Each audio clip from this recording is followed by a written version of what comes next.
مشہور بزرگ عالم دین حضرت شبلی رحمۃ اللہ علیہ ایک مرتبہ بیمار ہو گئی۔ لوگوں نے بغرض علاج شفا خانہ میں داخل کرا دیا۔ وزیر سلطنت علی بن عیسیٰ آپ کا بے حد معتقد تھا۔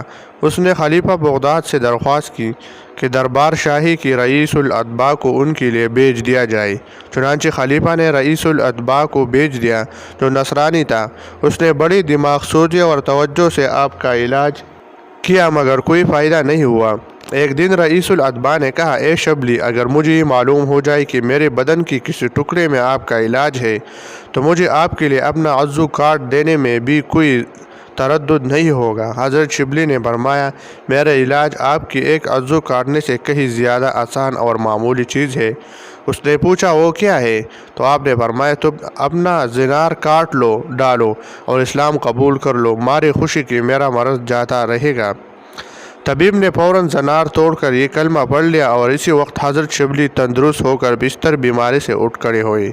خلیفہ بغداد کو جب یہ خبر پہنچی تو اس نے حیران ہو کر تعجب سے یہ کہا، میں نے تو طبیب کو مریض کے پاس بھیجا تھا، مجھے کیا خبر تھی کہ میں مریض کو طبیب کے پاس بھیج رہا ہوں۔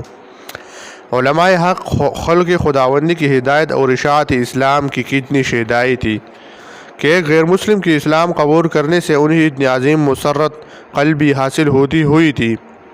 جذبہ شادمانی سے روحانی طور پر ان کی خطرناک بیماریاں دور ہو جاتی تھی، مگر افسوس کہ آج وہ منحوس دن آ گئی کہ بہت سے مولوی کہلانے والی کمیونزم اور سوشلزم کی در بدر تبلیغ کرتے پھرتے ہیں مگر تبلیغ دین کی اشاعت اسلام کا کبھی بول کر بھی نہیں انہیں خیال نہیں آتا۔